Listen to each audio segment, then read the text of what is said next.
Assalamualaikum warahmatullahi wabarakatuh. Nama saya Resun Nuraini, NPM 1850258. Di sini saya akan menjelaskan mengenai mind map yang saya buat tentang akuntansi investasi. Yang pertama, di sini saya akan menjelaskan mengenai kelompok investasi. Investasi dibagi menjadi dua, yaitu jangka panjang dan jangka pendek. Investasi jangka panjang dibagi menurut sifat penanaman investasinya, yaitu permanen dan non-permanen. Investasi permanen adalah investasi jangka panjang yang dimaksudkan untuk dimiliki secara berkelanjutan, sedangkan investasi non-permanen adalah investasi jangka panjang yang dimaksudkan untuk dimiliki secara tidak berkelanjutan. Contoh dari investasi permanen yaitu penyertaan modal pemerintah pada perusahaan negara atau daerah. Pernyataan modal di sini dapat berupa surat berharga atau saham pada suatu perseroan terbatas dan non-surat berharga yaitu kepemilikan modal bukan dalam bentuk saham pada perusahaan yang bukan perseroan. Sedangkan investasi non permanen contohnya pembelian obligasi atau surat utang jangka panjang, penanaman modal, dan dana yang disisihkan pemerintah dalam rangka pelayanan masyarakat. Yang kedua ada pengakuan investasi. Investasi dapat diakui sebagai investasi apabila memenuhi kemungkinan manfaat ekonomi dan manfaat sosial atau jasa potensial di masa yang akan datang atas suatu investasi yang dapat diperoleh pemerintah, dan nilai perolehan atau nilai wajar investasi dapat diukur secara memadai.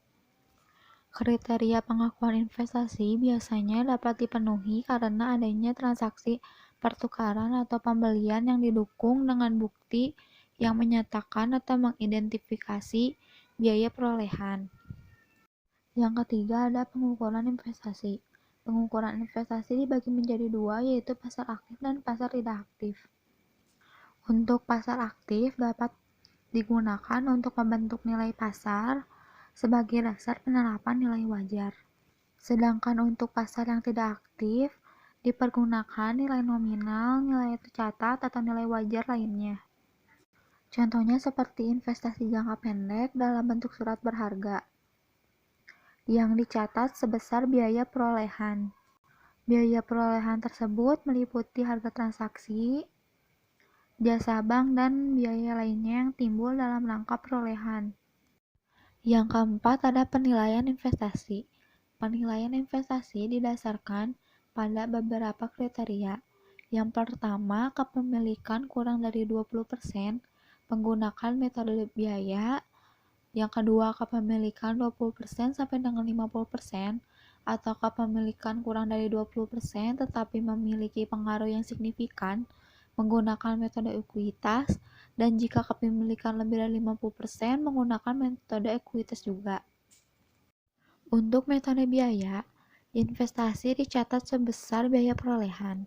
Penghasilan atas investasi tersebut diakui sebesar bagian hasil yang diterima dan tidak mempengaruhi besarnya investasi pada badan usaha atau badan hukum yang terkait. Selanjutnya, metode ekuitas dicatat dengan investasi awal sebesar biaya perolehan dan ditambah atau dikurangi sebesar bagian laba atau rugi pemerintah setelah tanggal perolehan. Bagian laba kecuali dividen dalam bentuk saham yang diterima pemerintah akan mengurangi nilai investasi dan tidak dilaporkan sebagai pendapatan. Penyesuaian terhadap nilai investasi diperlukan untuk mengubah porsi kepemilikan investasi pemerintah. Misalnya, seperti adanya perubahan yang timbul akibat pengaruh valuta asing serta revaluasi aset tetap. Yang kelima, pengakuan hasil investasi.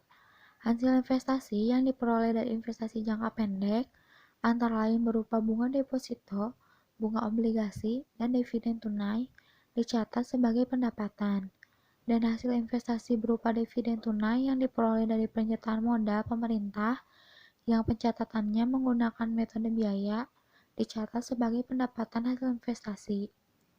Sedangkan apabila menggunakan metode ekuitas, bagian laba yang diperoleh oleh pemerintah akan dicatat mengurangi nilai investasi pemerintah dan tidak dicatat sebagai pendapatan hasil investasi.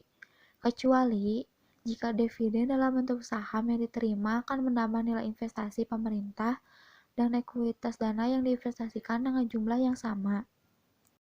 Terakhir ada pelepasan dan pemindahan investasi. Pelepasan investasi dapat terjadi karena penjualan dan pelepasan hak karena peraturan pemerintah.